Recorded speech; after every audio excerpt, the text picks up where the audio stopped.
Hey, Shalom, Shalom. First and foremost, I'd like to begin by saying Barakatah Yahweh, Bahasham Yahweh Shai, Bahasham Kadash. Double honors to the apostles and elders, a great millstone, and salutations to the sincere Akiam that pushed this truth in all due diligence and sincerity. Just literally last night, for us anyway, or yesterday, there was an attack between there was an attack by Ukraine, I should say, in the war between them and Russia on a oil refinery. And you can see here the Tuapse refinery hammered with third day of attacks. And crude oil facilities across the globe right now are getting attacked. Yeah, and you know this is a small hat tactic and a small hat play. But basically, pretty much, man, Russia has had one of its major crude refinery plants attacked and destroyed. There's all sorts of chemicals, petrochemicals being blown up into the atmosphere that are going to come back and fuck people up many years later. Of course, it's fucking with the price of oil even further on top of all of the disruption that's going on in the Strait of Hormuz.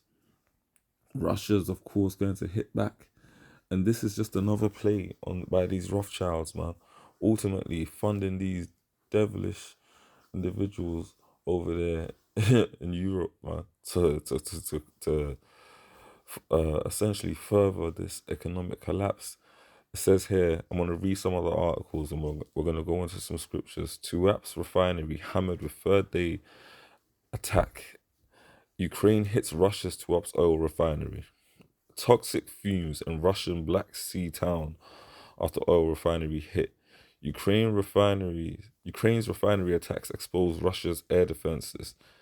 Um, Massive Ukrainian attack cripples key Russian refinery into apps. They probably hit it with some drones, more than likely, or like a local missile, a missile, a short range missile. Ukraine just hit a major Russian refinery for the third time in the past 2 weeks. Russia struggles to contain a massive fire at oil refinery after third Ukrainian strike in 2 weeks. Third Ukrainian strike hits Russian oil refinery and prompts evacuations. And don't get it twisted. Like, this war's being dragged out. If Russia was to ultimately just pour out their resources into this war in Ukraine, it would be won relatively quickly. But ultimately, they got their reservists, they got armies, um, they got armies spread across other regions as well, just in case of other ensuing chaos.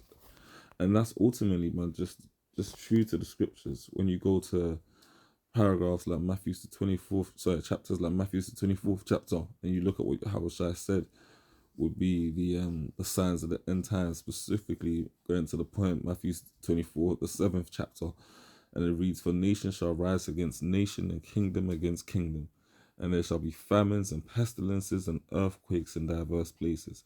And I mean, nation rising against nation. Just look at the various different wars that are being fought. You got the Chinese almost ready to invade Taiwan. They haven't made that move yet, but many war commentators believe it's coming, and it's easy to see that happening. You got Ukraine and Russia. You got Iran and pigs roll, and the USA is involved in that as well.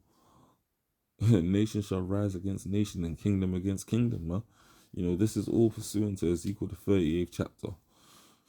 It says, "And there shall be famines and pestilences and earthquakes in diverse places." And you see, all of these oil shocks are going to cause famines and pestilences because right now, this is the harvest season. Huh? Summer, when it comes time to actually then enjoy the harvest, there's going to be barely anything around. You know why? Because throughout the entirety of the harvest season, bombs have been dropping, vital lifelines and refineries have been getting cut. And ultimately, man, you're going to see a time of trouble like you have never seen before. I'm telling you, the level of judgment that is about to befall this place, man. All these are the beginnings of sorrows. And then even in regards to us, Yahushua again was prophesying, man. Then shall they went through some of this during that time, but ultimately, a lot of these were also future prophecies, man, for the time that we're living in now. False brethren, you're gonna have just general people out here in the world accusing you falsely, For nation shall rise against nation and kingdom against kingdom, and there shall be famines and pestilences and earthquakes in diverse places. Yet all these are the beginnings of sorrows. Then shall they deliver you up to be afflicted and shall kill you. They listen. If these Jake could literally put us to death, they would do it, man. 2/3 of our people that love this place, listen. If they had the power to put us down, they would do it, but they don't. But whether you hard boss, you know, shy boss, you you better believe it. And there shall be famines and pestilences and earthquakes in diverse places. All these are the beginnings of sorrows. Then shall they deliver you up to be afflicted and shall kill you, and you shall be hated of all nations for my name's sake. And then shall many be offended and shall betray one another and shall hate one another, because people are gonna go right back into survival mode, man. Right back into that survival mode mindset of rather than be destroyed than me. Yeah, because iniquity shall abound, the love of many shall wax cold. I'm gonna bring that out in a sec. And then shall many be offended and shall betray one another and shall hate one another. And many false prophets shall arise and shall deceive many. And because iniquity shall abound, look at that same chapter. And because iniquity shall abound, the love of many shall wax cold. But he that shall endure unto the end, the same shall be saved. Facts. And this gospel of the kingdom shall be preached in all the world for a witness unto all nations, and then shall the end come. So then, of course, on top of all of that, the gospel's got to be preached, man, globally.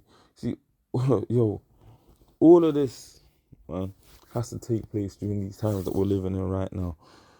Everything that we've just read, man, is going to be popping off simultaneously with the chip being rolled out.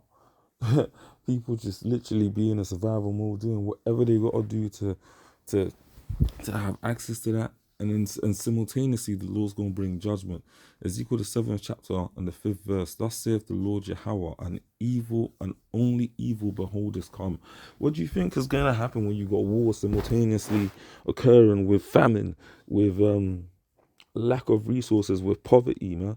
You know, the stock markets are at an all-time high because there's AI bubbles. Simultaneously, you also got the stock market popping off because a lot of these companies are making record profits.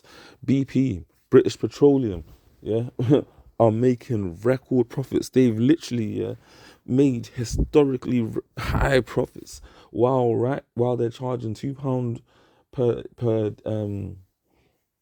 litre for diesel. £1.70 for petrol and shit, rounded up. And ultimately, yeah, the common man is out here struggling. You think these companies are trying to take even the slightest hit just to allow you? You think they're going to shave off 50p off their petrol prices and just take the hit to help society and a capitalist society? Listen, Ezekiel 7 and 5, thus saith the Lord Yahweh, an evil and only evil beholders come. An end is come, the end is come. It watcheth for thee, behold, it is come. Darkness, man. Darkness upon the entirety of the earth. That's all there is, man. Evil. And I'm telling you right now, man. Jake, you gotta wake the fuck up, man. You know, Jake out here still on a party and bullshit mentality while the whole earth is getting ready to fall apart. And that's why the Lord said in Ezekiel the 3rd chapter, man. Fuck these Jake. Ezekiel 30, the 3rd chapter, right? Verse 4. And he said unto me, Son of man, go get thee unto the house of Israel and speak with my words unto them. For thou art not sent to a people of a strange speech and of a hard language, but to the house of Israel, to your own kin, your own people that understand exactly what you're talking about. Not to many people of a strange speech and of a hard language. Like, you know, I'm not sending you to Moab and telling you to go and translate and, you know, and learn their language and learn how to write that Cantonese and whatever the other language is. Not to many people of a strange speech and of a hard language, whose words thou canst not understand. Surely had I sent thee to them, they would have hearkened unto thee. They would have listened and said, you know what, cool, what you're saying has some truth to it. But the house of Israel would not hearken unto thee, for they will not hearken unto me. For all the house of Israel are impudent and hard-hearted. And you see it, man. That's why ultimately, man, you got Israel and then you just got the 2/3, man. You got these so-called Negroes, Latinos, and Native Americans, and then you got the actual Israelites, man. But the house of Israel will not hearken unto thee, for they will not hearken unto me. For all the house of Israel are impudent and hard-hearted. Behold, I have made thy face strong against their faces, and thy forehead strong against their foreheads. Meaning that basically, pretty much, man, I've given you what's the word? Like basically, pretty much the resistance to be able to bear them and stand against them. As an adamant harder than flint have I made thy forehead. Fear them not, neither be dismayed at their looks, though they be a rebellious house. So don't worry about these 2/3 basically, man. Moreover, he said unto me, Son of man, all my words that I speak unto thee, receive in thy heart, and hear with thine ears, and go get thee to them of the captivity unto the children of thy people, and speak unto them, and tell them, Thus saith the Lord Yahweh God, whether they will hear or whether they will forbear. So tell them my word, regardless of whether they eat it up or not. Because you see, at the end of the day, the vision shall speak and it shall not lie, man. And whether Jake want to hear it or not, judgment is going to reign. Ezekiel 33 verse 32, and that lo, thou art unto them as a very lovely song. Yeah, I hear that still. I hear what you're saying, man. Of one that have a pleasant voice and can play well on an instrument. You hear like your favorite artist in the O2 arena, and it's like, oh man, that melody, man. You hear some Snow Allegra. You hear your even though I don't think he's that good, you hear Dave, and you think, yeah, man, amazing. Oh, the way he got that percussion. Oh, the way she hit that note. It was amazing. That's what we're like unto them. Yeah, and lo, thou art unto them as a very lovely song. Oh, yeah, the children of Israel gonna reign forever. Yeah, how Shai is his Lord's name. Would you say Yahweh is his name, his father's name? That's how Jake come on. Butchering shit. Yeah. Unto them as a very lovely song of one that have a pleasant voice and can play well on an instrument. For they hear thy words, but they do them not. And when this cometh to pass, and lo, it will come, then shall they know that a prophet had been among them. This World War III, as the scripture says, cometh quickly, man. The third war was past, and second war was past, and the third war cometh quickly.